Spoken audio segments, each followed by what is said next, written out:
Aleluia, aplauda Ele, a honra, a glória, o louvor ao único. Glória a Deus. Pode sentar. Turn the lights on. Aí. Glória a Deus. Aleluia. Coisa boa adorar a Deus, né? Não dá vontade de parar, né? Coisa linda. Hoje quero falar um pouquinho sobre a palavra de Deus, né? Sobre as escrituras, sobre os fundamentos e trazer um pouquinho para o nosso cotidiano, para aquilo que a igreja tem vivido. E vivemos dias, né, que apontam a volta de Cristo. E é óbvio que desde os primeiros dias da igreja primitiva havia um senso da volta de Jesus. Os discípulos, os apóstolos, eles acreditavam que Jesus viria muito pronto, muito rapidamente. E é claro que um Deus eterno, 1000 anos é como um dia, a Bíblia diz isso. Então para Deus, 1000, 2000, 3000 é nada, são minutos. Para nós, né, que temos uma vida cronológica, a nossa vida é relativamente curta, né? É óbvio que nós temos a vida eterna e vamos viver para sempre. Então nossa esperança, nossa expectativa não está nessa vida, senão seremos muito infelizes.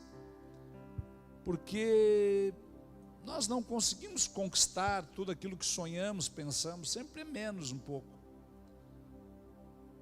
Mas Deus tem algo imensurável, algo que nem olhos viram, nem ouvidos ouviram, não penetrou em coração humano, aquilo que o Senhor tem preparado para nós. Temos a vida eterna. Então desde o princípio havia uma grande expectativa da volta de Jesus. Jesus disse: olha, passará os céus e a terra, mas a minha palavra não vai passar.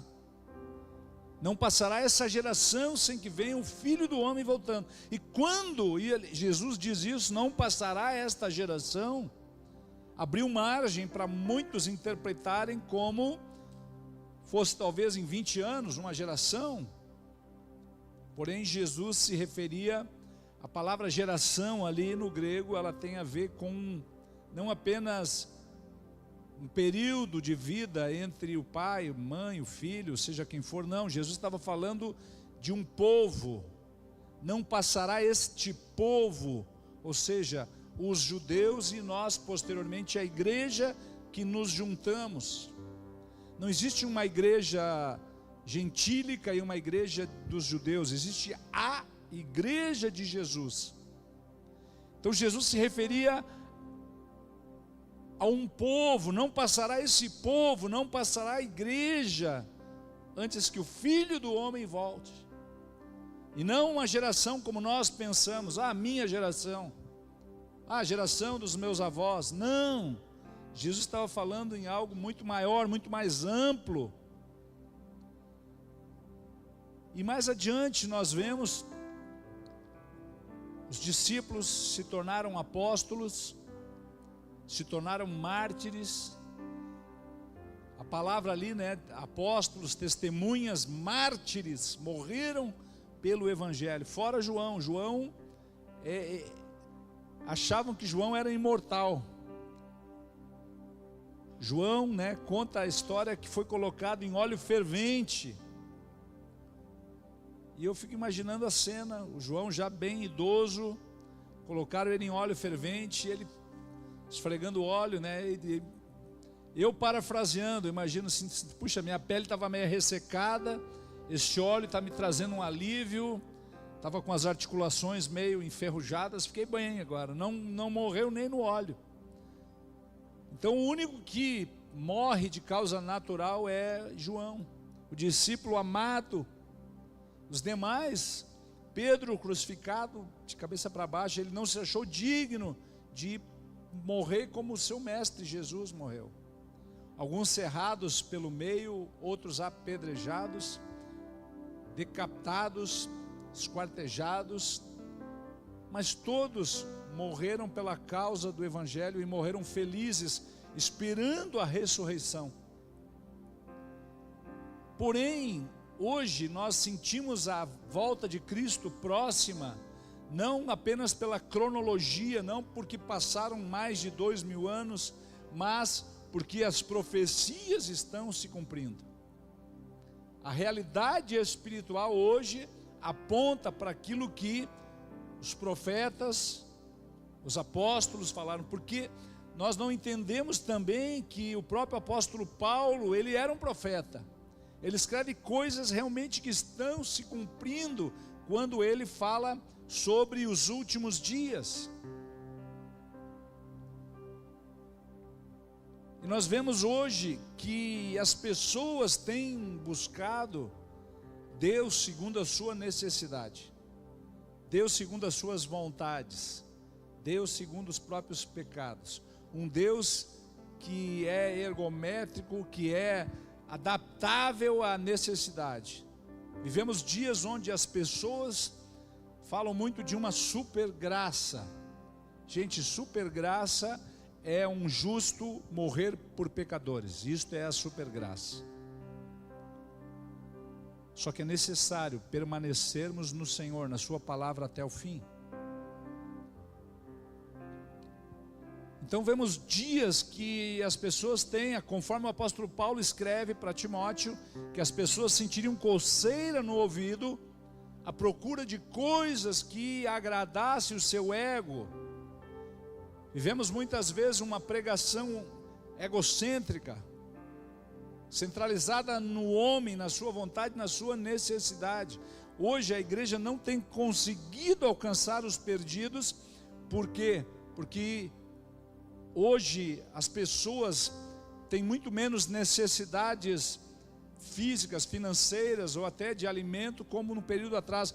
Nós literalmente vendíamos a Cristo como a solução dos problemas. Não, vem para Jesus, você não vai mais passar fome, você vai ter emprego, você não vai passar mais luta. Porém hoje as pessoas vivem uma vida mais farta, elas compram o que querem, comem o que querem. Hoje uma geração trabalha para viajar, para passear, para comer sushi, para comer bem. Tudo isso é muito bom, mas sem Cristo é nada. O muito sem Cristo é pouco, e o pouco com Cristo é muito. Então como a igreja vai alcançar essas pessoas? Nós oferecemos, não, vem para Cristo, seus problemas vão acabar. E as pessoas dizem, não, mas eu não tenho problema, eu ganho bem, tenho um bom carro, eu como que eu quero, vou onde eu quero. Não, eu não preciso. Como nós vamos ganhar as pessoas? Cristo não é um produto. Cristo, Ele é o Criador de todas as coisas. Ele é o Eterno, é o Salvador, é aquele que nos reconciliou com o Criador, é aquele que pagou o preço para que nós não fôssemos passar a eternidade no lago de fogo e enxofre. É muito mais do que supridor. Ele vai suprir, sim. Porém esse argumento, ele se tornou nulo. A igreja precisa voltar a lugares de um mover de poder, uma igreja profética, uma igreja atuante, uma igreja que volte a lugares de cura, de libertação, uma igreja que volte no seu nível de autoridade, uma igreja que seja respeitada e temida por aquelas pessoas que não querem, mas elas vão dizer, não mexe com isso aí, porque esse cara é crente, esse pessoal aí eu quero distância, eles são de Deus. As pessoas da igreja primitiva naquele tempo, quem não se convertia, respeitava a igreja, ela era respeitada. Muitos poderiam não querer, mas eles entendiam que as doenças eram curadas até pela sombra de Pedro, dos apóstolos. Uma igreja poderosa, mesmo sendo no Novo Testamento, a gente acha que Deus não é fogo consumidor, que Deus é só graça, onde 2 pessoas morrem no gasofilácio ofertando. Por quê? Porque mentiram para o Espírito Santo. Ananias e Safira morreram no gasofilácio, ofertando. Por quê? Porque mentiram para o Espírito Santo de Deus. Então precisamos voltar para esses lugares de uma igreja com poder, uma igreja que tem realmente graça. Precisamos voltar para esse lugar onde a palavra é pregada, temida e obedecida. É muito fácil para quem está com o microfone na mão prometer coisas, dizendo que Deus vai fazer, que Deus vai dar, muitas vezes achacando, extorquindo a igreja em troca de promessas, coisas que Deus não vai nos dar, não quer nos dar. Porque muitas vezes Deus, Ele não vai dar tudo o que pedimos, tudo o que queremos, porque Ele é um Pai, e um Pai que nos educa, um Pai que sabe o nosso limite, porque sabe que se der a mais do que nós soubemos administrar, podemos nos perder. E Jesus, Ele não veio para nos trazer riquezas, veio para nos reconciliar com o Pai, veio para nos trazer salvação, vida eterna. A maior riqueza está aguardada, nós esperamos novos céus e nova terra. Nós esperamos viver num lugar onde as ruas são de ouro, isso é riqueza. Aquilo que nós corremos atrás, que é tão precioso, nós vamos caminhar em cima. Um lugar onde não vai haver necessidade do sol, porque o brilho do Senhor vai iluminar a todos. Aquilo que no princípio haja luz, e houve luz. Jesus, Ele é a luz. Haja luz veio antes da criação do sol. O sol foi depois. Então vivemos dias onde a felicidade é maior do que a salvação, onde um bom discurso, onde um coaching vale mais do que a palavra. Mas não é assim que deve ser. Não é assim que tem que ser. Não é assim que era no princípio. Sabe, nós respeitamos, incentivamos que pessoas possam sim procurar um psicólogo, um psiquiatra, se for o caso, mais grave. Incentivamos sim que as pessoas busquem ajuda. Porém, toda ajuda na área de emoções, ela nunca pode se afastar das Escrituras. Então nós temos aqui no nosso meio pessoas que se qualificam, que estudam, mas que paralelo com o estudo científico também se qualificam nas Escrituras. Todo o avivamento, ele é acompanhado de um clamor, de lágrimas, de muita busca e de muito estudo da palavra. E é nesse lugar que nós queremos andar, lugar de profundidade nas Escrituras, lugar de conhecimento da palavra de Deus. Porque certamente quando nós nos aprofundamos no conhecimento das Escrituras, nós não vamos ser enganados. Então a ajuda profissional é maravilhosa, sim, desde que pessoas cristãs, tementes a Deus, e nós temos aqui no nosso meio pessoas qualificadas, que buscam, e que inclusive estão matriculadas agora nos cursos teológicos que o MEVAN tem oferecido. Então você pode estudar, pode fazer, a gente aconselha as meninas, vai estudar, vai se qualificar, a gente vai precisar de muita gente. Vai fazer psicologia, a gente incentiva as meninas, mas jamais esqueçam da essência das Escrituras, se aprofundem. Nós temos uma menina aqui que faz psicologia, tem mais de uma, mas elas estão sempre lendo e perguntando, pastor tal coisa, e pastor tal coisa, e eu brinco, pode perguntar o que quiser, e eu digo, não quer dizer que eu vou saber responder, mas dentro da minha capacidade a gente responde. Então caminha-se junto. É óbvio que toda a ciência, ela provém de Deus. Tudo que estudamos, os maiores cientistas, os maiores físicos, eles buscaram em Deus. A maioria deles eram cristãos, ou judeus que temiam a Deus. Deus criou todas as leis, tudo. E Ele espera que nós busquemos isso, mas a partir das Escrituras. Então a base sempre vai ser a Bíblia. Não importa a sua profissão, não importa o quanto você ganhe, mas entenda de onde o Senhor te tirou e por que o Senhor está te abençoando. A bênção que nós recebemos, ela nunca pode nos afastar da bênção de Deus. Nada que recebamos, nada que compramos, nem uma profissão, nem uma promoção, nem um carro, nada, nenhuma viagem pode nos afastar da comunhão do corpo de Cristo. Pessoas que passavam luta, pessoas que tinham dificuldade financeira e não perdiam um culto. E quando recebem um emprego, às vezes 2 empregos, negócios, desaparecem da igreja.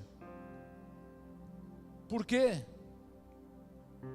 Porque se Deus me abençoou, é porque eu estou agradando a Deus. Não necessariamente.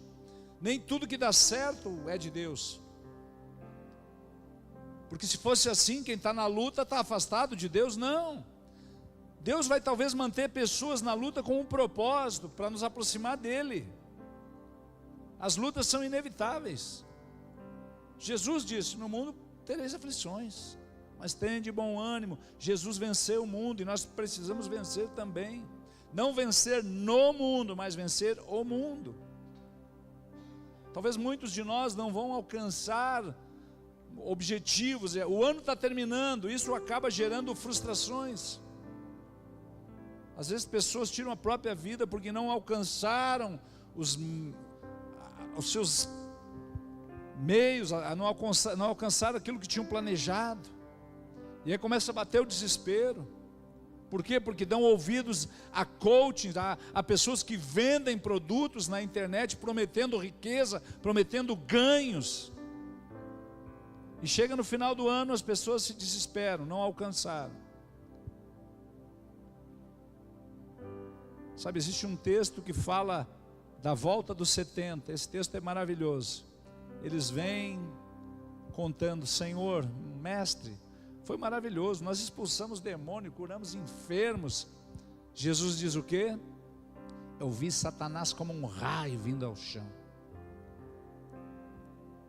A gente sabe que Satanás, ele não foi lançado ali naquele período, mas o que Jesus estava dizendo é que quando a igreja cumpre o ID, quando a igreja se posiciona, Satanás é envergonhado, é lançado por terra. E eles estavam muito alegres, e eu disse: não se alegrem, porque os espíritos se submetem, porque vocês curaram enfermos. Se alegrem, porque o nome de vocês está arrolado no livro da vida, está arrolado nos céus, isso é motivo de alegria. Então, se talvez você está passando por luta, se as contas estão acumuladas, se você não conseguiu comprar a casa, o carro, não conseguiu emprego, não passou naquela prova, alegrem-se, o nome de vocês está no livro da vida. Mas a política, mas a economia, o livro de vocês está no livro da vida. Mas o nome de vocês está no livro da vida, o resto é balela. Há uma eternidade nos aguardando. O tempo passa muito rápido. Nós estamos mais de 10 anos nesse prédio, e eu lembro como se fosse ontem, nós carregando coisas, trazendo. E, gente, como a gente junta coisa, a gente só percebe isso na mudança. Meu Deus do céu. E a gente se adapta, né, ao tamanho. Quanto mais espaço, mais coisa a gente junta. A gente é assim, é igual o caranguejo ermitão. O caranguejo ermitão, ele cresce de acordo com a concha. E é interessante que quando fica desconfortável para ele, ele vai procurando uma concha, e ele cata aquela concha nova, e ele gira ela, e ele vai girando, inspecionando a nova concha. Só que ele fica vulnerável quando ele sai da própria concha. Então ele faz isso à noite e muito rapidamente. Por quê? Porque se ele sair da concha, um predador vem e engole ele. E aí quando ele acha a concha, ele passa ali o dia na volta daquela concha, protegendo aquela concha, dentro da concha antiga. E aí na calada da noite ele passa para a concha nova e ali ele cresce mais um pouco.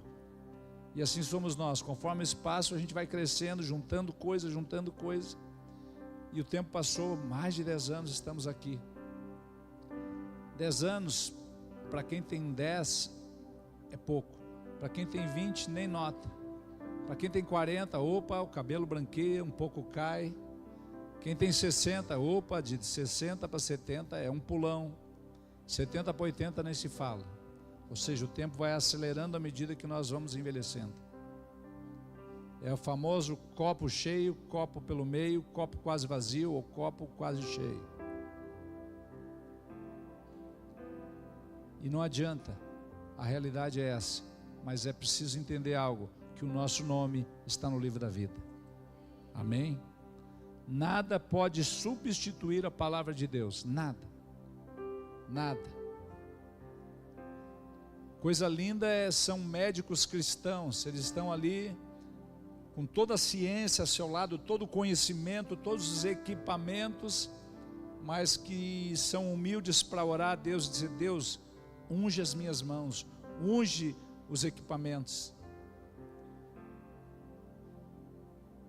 Coisa linda é o profissional, seja de que área for, se submeter ao cuidado de Deus. Eu quantas vezes, trabalhando em aeroportos, às vezes a sala de embarque cheia de passageiros, o avião ali, e eu botava a mão no avião e dizia: Senhor, me ajuda a encontrar o problema. Do nada, dava um clique, ia lá, resolvia.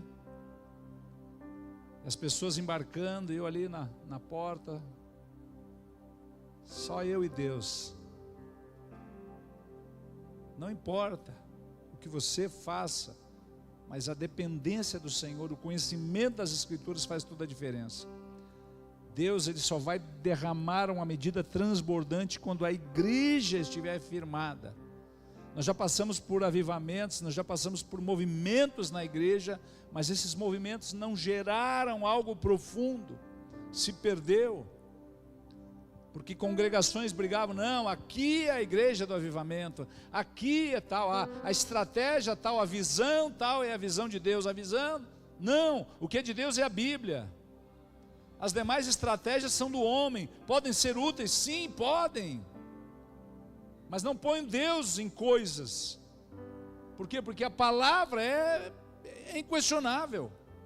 Nós lemos livros, incentivamos, temos ali a biblioteca, livros são maravilhosos, mas o livro, você sempre tem alguma ressalva, você não come tudo que está escrito. Você tem que ser como os de Bereia. O apóstolo Paulo estava ali dizendo: olha, o povo de Bereia é diferenciado, eles não são como os de Tessalônia. O povo de Tessalônia era bênção, ofertavam, ajudavam Paulo, mas ele estava dizendo: não, mas os de Bereia são diferenciados. Por quê? Porque eles analisam as Escrituras. Paulo, um dos maiores teólogos de todos os tempos, era questionado. Espera aí, Paulo, onde é que está isso? Não, realmente está escrito. Jesus, ele combateu Satanás com o quê? Com a palavra. Está escrito. Está escrito. Está escrito. Até louvores que nós muitas vezes cantamos sem entendimento, sem fundamento nas Escrituras, louvores que às vezes são muito bonitinhos, que a igreja canta com alegria, mas sem entender a letra. Até isso é necessário que os ministros conheçam as Escrituras, porque nem tudo que está na moda no Spotify, no YouTube é bíblico. Muitas vezes louvores com o homem no centro, como se Deus tivesse obrigação de abençoar, de dar vitória, de derrotar os inimigos. O nosso inimigo é Satanás, pessoas não são inimigos. E são louvores que vendem, que fazem sucesso, que pessoas pagam um dinheirão para ir no show de um artista. Gente, eu ia em show de artista e pagava, quando eu não conhecia Jesus. Eu me recuso a pagar um ingresso para ver alguém cantar. Eu me recuso.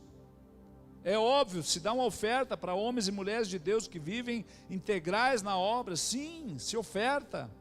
Mas segundo Deus propor no meu coração, ninguém vai estabelecer um preço. Porque se tem preço, não tem valor. Mas se tem valor, não tem preço. Quanto vale a salvação? Incalculável, imensurável.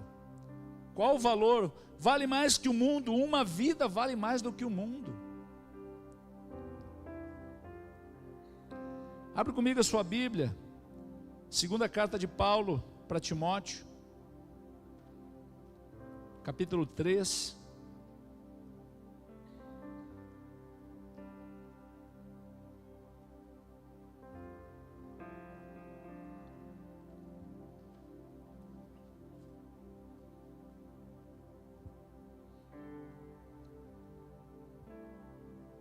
Amém? Todo mundo achou?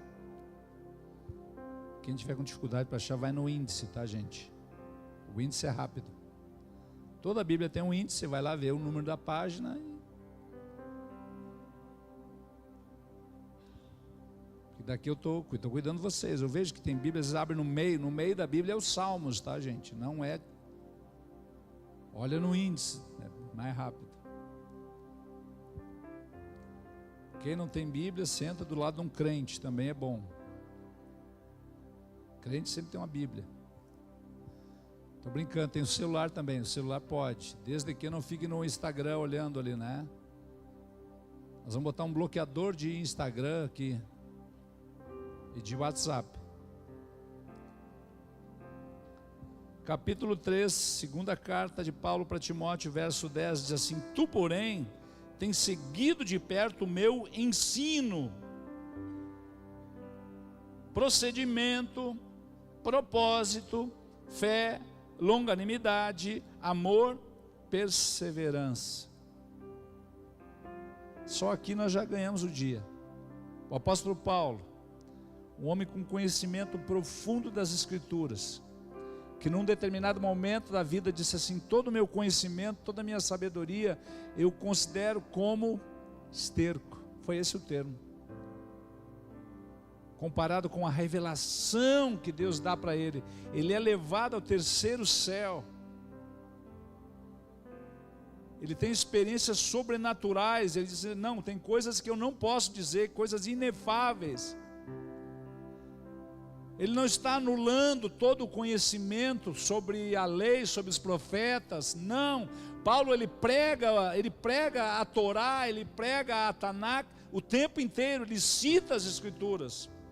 Porém, agora debaixo de uma unção diferenciada. Agora, Paulo prega debaixo da unção da palavra, do Espírito da palavra, não apenas da lei cega, não, mas agora ele prega acerca dos princípios elementares mesmo do Antigo Testamento, porque eles só tinham o Antigo, eles não tinham o Novo ainda. Então ele sempre cita o Antigo, porém debaixo do Espírito da palavra. O próprio Senhor Jesus, ele prega o quê? Ele prega o Antigo Testamento. Ele cita para Satanás o quê? O Antigo Testamento, os mandamentos. Nós não anulamos o Antigo Testamento. Ele só é antigo porque veio primeiro. Mas ainda é pecado cobiçar, roubar, matar, ainda é pecado. Porém, debaixo do que nós chamamos de graça, agora o adultério continua sendo pecado, mas o cobiçar, o olhar com intenção impura, já é adultério, é muito mais grave. Antes tinha que ser pego com testemunhas, passar pelo sinédrio, para depois ser apedrejado. Agora não, agora bastou olhar, cobiçou no coração, não vai ser apedrejado, mas não herdará o reino. É pior do que isso. Então o Novo Testamento exige muito mais de nós. Então Paulo está dizendo: Timóteo, tu porém tens seguido de perto o meu ensino, o procedimento, não é só o ensino, é o procedimento. E aquilo que o pastor Rony fala, o testemunho que nós damos no trabalho, nos nossos negócios, prestadores de serviços, nós garantimos o serviço que nós fazemos, nós nos comprometemos por aquilo que vendemos. Isso é procedimento. Porque muitas vezes a pessoa enche a boca para dizer que é crente, vende um produto de quinta categoria, não dá, não troca, não refaz o serviço mal feito. Não era nem para fazer mal feito, mas às vezes acontece, dá um imprevisto, ok. Então Paulo está falando não apenas de um ensino, mas de procedimento, propósito. Uma vida com propósito. Esse livro é um best-seller. Qual o propósito das nossas vidas? Quem é solteiro aí, não precisa levantar a mão, mas qual o propósito de um namoro? Qual o propósito da corte? Qual o propósito de um noivado? Qual o propósito do casamento? Tem que ter um propósito. Como que uma mulher, uma moça vai andar debaixo da missão de alguém que não tem missão?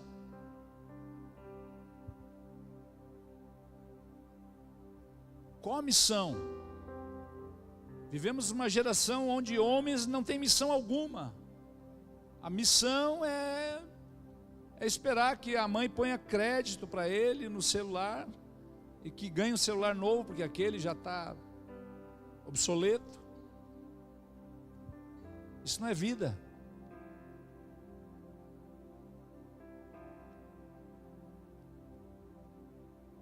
Propósito, fé, longanimidade, amor e perseverança.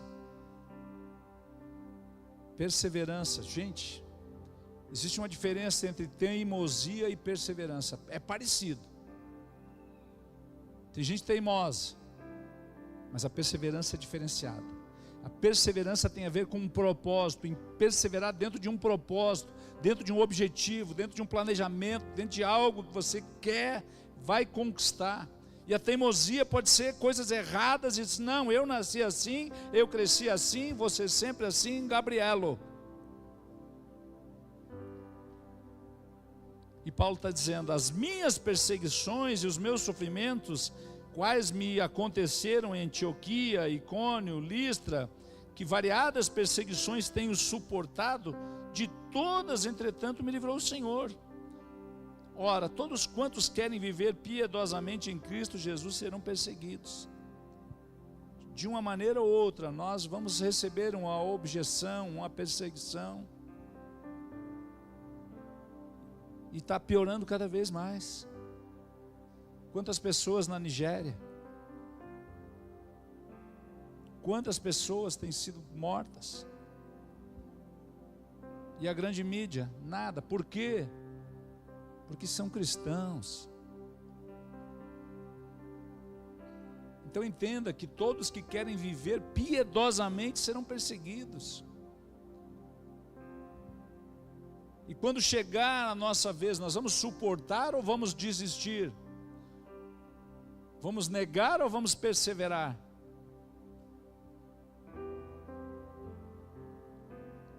Todos quantos querem viver piedosamente em Cristo Jesus serão perseguidos.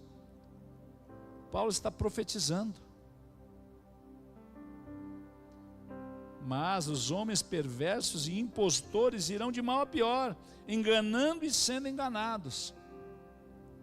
Gente, todo Jacó encontra um Labão. Todo Labão encontra um Jacó. Era um passando a perna no outro. Até que Jacó muda de nome. Enquanto Jacó era Jacó, sempre tinha alguém enganando ele. Ele enganou o irmão Esaú. O sogro enganou ele. Ele enganava o sogro. Até que um dia ele tem uma luta com Deus. E ele saiu mancando. Sempre que perdemos algo nosso para Deus, ganhamos algo muito melhor do Senhor. Deus nunca vai nos deixar no prejuízo. Por quê? Porque Ele é bom. E Ele continua com Timóteo.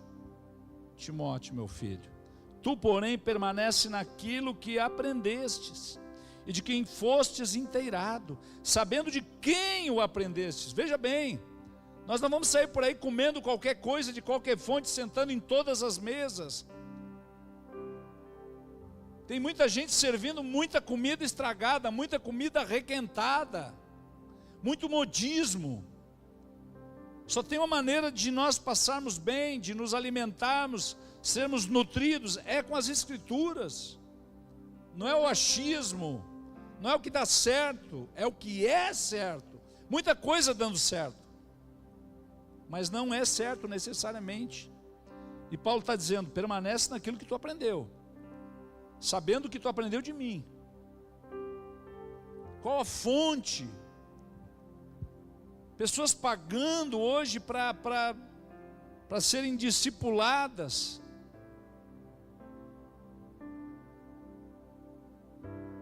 Se conhece as árvores pelos frutos. Que fruto essas pessoas têm? Ah, mas é bonita, é maravilhosa, tem isso, tem aquilo. O quanto de Deus tem? Porque muitas vezes nós atribuímos as coisas que temos a Deus. Ah, essa música foi o Senhor que me deu, aleluia. E aí eu faço um show e vendo.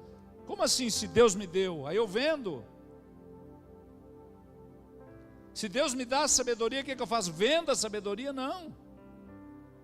Se de graça recebi, de graça dou. Está na Bíblia. Mas como eu sei que está na Bíblia? Porque eu leio a Bíblia.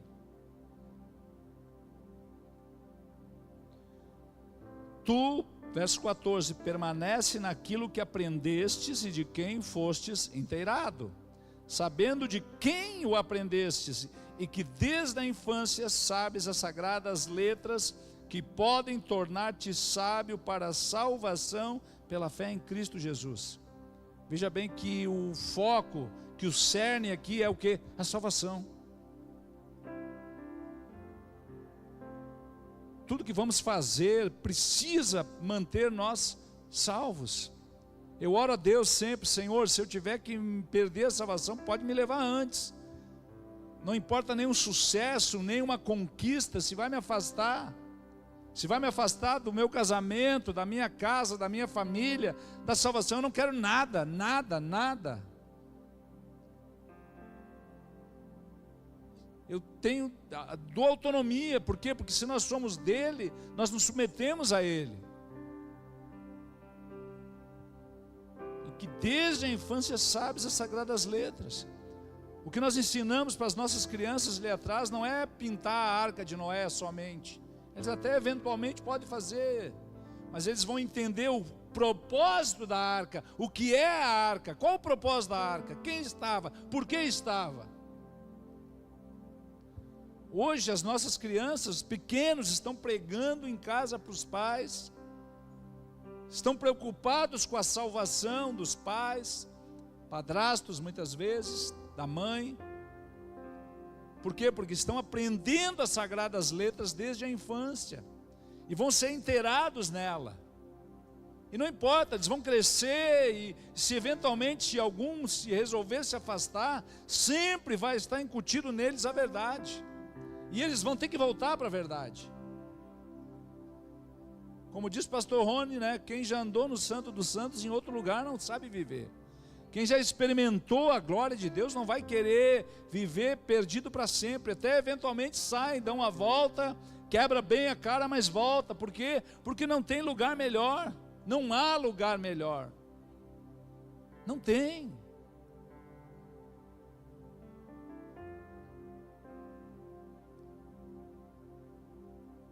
Toda a Escritura é inspirada por Deus, útil para o ensino, para a repreensão, para a correção, para a educação na justiça, a fim de que o homem de Deus seja perfeito e perfeitamente habilitado para toda boa obra. Toda boa obra. Toda boa obra não é só dentro da igreja. Tudo que nós fazemos é para Deus. A profissão que temos é de Deus. Não existe um mundo secular e um mundo crente. Não, a gente não põe um uniforme de crente e vem para a igreja. A gente é o que é sempre, fora, dentro, na profissão. O quanto você é dedicado na sua profissão, você vai ser dedicado na igreja. Quando você se esmera em cuidar de pessoas do lado de fora, você vai cuidar do lado de dentro. Não há como separar. Amém? E Paulo ainda continua no capítulo 2, no capítulo 4, não precisa abrir para a gente ganhar tempo. Paulo continua, diz assim: conjuro-te perante Deus e Cristo Jesus, que há de julgar vivos e mortos, pela sua manifestação, pelo seu reino. Prega a palavra, insta, quer seja oportuno, quer não, corrige, repreenda, exorta com toda longanimidade e doutrina, pois haverá tempo em que não suportarão a sã doutrina, pelo contrário, cercar-se-ão de mestres segundo as suas próprias cobiças, como que sentindo coceira nos ouvidos, e se recusarão a dar ouvidos à verdade, entregando-se a fábulas. Gente, tem quanta coisa que são literalmente fábulas. Fábulas são aquelas historinhas que se conta para crianças, para dormir. É a famosa história para boi dormir. Fábulas. Era uma vez num castelo encantado, era uma vez uma raposa. Não é assim que funciona. E continua verso 4: se recusarão a dar ouvidos à verdade, entregando-se a fábulas. Tu, porém, sê sóbrio em todas as coisas, suporta as aflições, faz o trabalho de um evangelista, cumpre cabalmente o teu ministério. Quanto a mim, estou sendo já oferecido por libação, e o tempo da minha partida é chegado. Combati o bom combate, completei a carreira, guardei a fé. Já agora, a coroa da justiça está guardada, a qual o Senhor, reto juiz, me dará naquele dia, não somente a mim, mas também a todos quantos amam a sua vinda. O próprio apóstolo Paulo. Não tem como vender uma imagem de vitória. A maior vitória foi há 2000 anos, Jesus venceu a morte. Não adianta eu dizer que Deus vai te dar a vitória, mas Ele já deu. Você estava perdido, você era pecador, eu era pecador. Ele me reconciliou com Deus, eu tenho um caminho livre, eu não preciso de mais ninguém, eu chego direto diante de Deus, eu converso com Deus. Isso é vitória. Ah, mas tenho contas, eu não consegui comprar o carro dos sonhos. É, mas o teu nome está no livro da vida. Não adianta ganhar o mundo e perder a alma. Pessoas que têm tudo e não têm Deus. Nós estivemos ontem lá visitando o cemitério lá dos antepassados nossos, lá no sul de Santa Catarina. E aí estava eu, a minha prima Glória, o primo Fernando, com a família ali e tal. E a gente era criança, a gente brincava ali. E criança em cemitério é aquilo, né? A gente ficava olhando as datas e vendo quem era quem. E às vezes era um cemitério antigo e a gente olhava e disse: meu Deus, aqui tem uma sepultura. A gente pulava, porque era muito antigo, já tinha lugares e estava desmanchando. Só que já se passaram mais de 50 anos, então tem lugar ali que sumiu, pó. Só que tem pessoas que fazem um mausoléu ali, colocam enfeites e coisas. Só que quem está ali já foi selado o seu destino. Se morreu no Senhor, está com o Senhor. Se não morreu no Senhor, está no Hades, em tormento. Não adianta o quanto se enfeita o sepulcro, não vai mudar a realidade de uma alma. Ninguém leva nada. O que nós temos, eu tenho a escritura da minha casa, aleluia, grande coisa, você não vai poder levar. Você que tem em mãos é a concessão para você usar, é como um usufruto, você usa enquanto está vivo, não vai poder usar depois. Mas eu tenho aqui o documento do meu carro, você vai usar enquanto está vivo, porque não vai poder levar. Já teve gente que enterrou com carro e tudo, só vai poluir o subsolo, mais nada. Porque o destino é selado em vida. Depois, quando desligou, parou o coração, já era. Então o dia é hoje, o tempo é hoje, de nós nos decidirmos por Cristo. E não é para você ter uma vida melhor, é para você se relacionar com o Pai. Não é por medo do inferno, mas é por amor ao Criador, que morreu na cruz, derramou seu sangue, o Rei dos Reis, o Criador do universo, se entregou numa cruz, derramou seu sangue precioso. Ele não tinha um único pecado, mas ele pagou o preço. Ele assumiu a culpa do meu pecado, do teu pecado. Ele assumiu a culpa.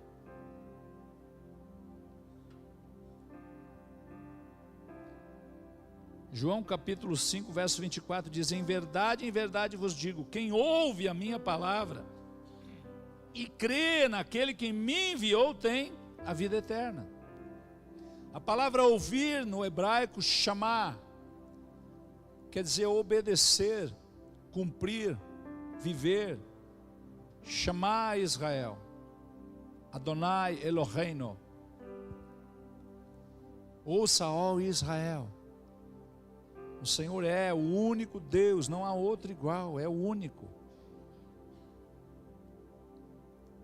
Em verdade vos digo, que vem a hora e já chegou, em que os mortos ouvirão a voz do Filho de Deus, e os que ouvirem viverão, porque assim como o Pai tem vida em si mesmo, também concedeu ao Filho ter a vida em si mesmo, e lhe deu autoridade para julgar, porque é o Filho do homem. Não vos maravilheis disso, porque vem a hora em que todos os que se acham nos túmulos ouvirão a sua voz e sairão, os que tiverem feito o bem para a ressurreição da vida, e os que tiverem praticado o mal para a ressurreição do juízo. Nós esperamos novos céus e nova terra. Aleluia. Eu vou acelerar um pouquinho porque o tempo avançou. Mateus 24, 35 diz: passará o céu e a terra, porém as minhas palavras não passarão. Tudo isso vai passar, mas a palavra de Deus não passa, ela permanece para sempre. Isaías 51, 16 diz: põe as minhas palavras na tua boca e te protejo com a sombra da minha mão, para que eu estenda novos céus, funde nova terra, e diga a Sião: tu és meu povo. Deus vai preparar tudo para nós, novos céus, nova terra, e seremos seu povo, e Ele habitará conosco, e Ele nos será por pai, nós seremos por filhos. Isaías 66 diz: também deles tomarei a alguns para sacerdotes, para levitas, diz o Senhor, porque como os novos céus e a nova terra que hei de fazer estarão diante de mim, diz o Senhor, assim há de estar a vossa posteridade e o vosso nome. Segundo Pedro, capítulo 3, segunda carta de Pedro, capítulo 3, verso 13, nós, porém, segundo a sua promessa, esperamos novos céus e nova terra, nos quais habita a justiça. Amém?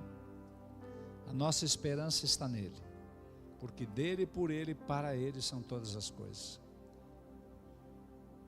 Não te aflija, não dê muito valor ao que não tem valor. O que nós lutamos tanto para adquirir, vai ser onde nós vamos caminhar em cima. Ruas de ouro, mar de cristal. Deus vai estar conosco. Imagina, Deus vai habitar conosco. Nós habitaremos com Ele. Você consegue imaginar? Hoje a gente não consegue explicar nem entender Deus. Por quê? Porque nossa mente humana, carnal, ela é limitada. Mas um dia, na ressurreição, receberemos um corpo glorificado semelhante a Cristo ressurreto. E aí sim nós vamos conhecer a Deus como Ele nos conhece.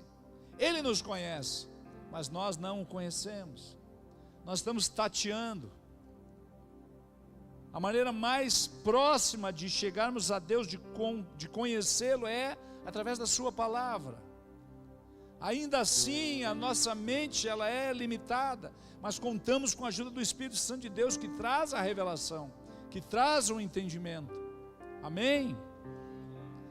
E eu quero nessa noite perguntar: alguém aqui que gostaria de entregar sua vida para o Senhor? Tem alguém aqui que quer entregar sua vida para Jesus? Levanta a mão onde você está, nós vamos orar com você. Todo mundo já é do Senhor aí? Alguém quer entregar sua vida? Vem aqui, em nome de Jesus, vem cá, nós vamos orar. Teve um dia na nossa vida que a gente já fez isso. Tem alguém mais aqui que quer entregar sua vida? Pastora Pati, vem aqui, abraça a irmã. Como é o seu nome?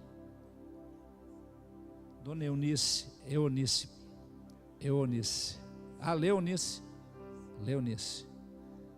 É uma honra, um prazer recebê-la. Uma alegria para nós. Temos outra moça aqui. Como é seu nome? Tainara. Daqui de cima é ruim de ouvir, gente. Tainara. Tem mais alguém que quer entregar sua vida para o Senhor? O que acontece? É uma confissão de fé. E amanhã? Não, amanhã você vai acordar sendo você. Não, ninguém vai roubar a sua identidade. Ninguém quer roubar a sua religião. Ninguém quer passar você para crente. Não, a gente quer que você entenda que você é filha de Deus. Você é filha de Deus, você é preciosa. Vocês são preciosas. Jesus morreu na cruz. Amém? Eu quero convidar toda a igreja, fiquem de pé conosco, por favor. E nós vamos fazer uma oração. Nós vamos ajudar a Leonice, a Tainá. Nós vamos ajudar elas. É um coral de oração aqui, todo mundo junto. Nós vamos fazer oração para entregar nós já entregamos, vamos entregar de novo. Vamos garantir que nós somos dele, a gente é dele. Então eu vou falar, você presta atenção e repete. Amém? Senhor Jesus.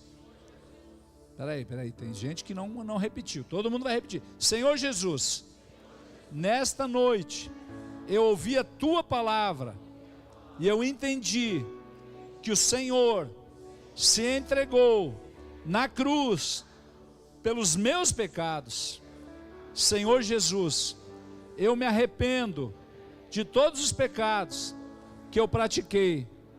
Senhor Jesus, escreve o meu nome no livro da vida, porque a partir de hoje eu decido te servir, te amar todos os dias da minha vida. Senhor Jesus, muito obrigado pela minha salvação. E a ti, Satanás, eu te rejeito, eu ordeno, fora da minha vida, fora da minha casa, fora da minha família, dos meus negócios, dos meus sonhos, em nome do Senhor Jesus, porque a partir de agora, eu sou de Jesus, e Ele é meu. Amém? Aplauda Ele, a honra, a glória, o louvor. Aleluia, glória a Deus, glória a Deus.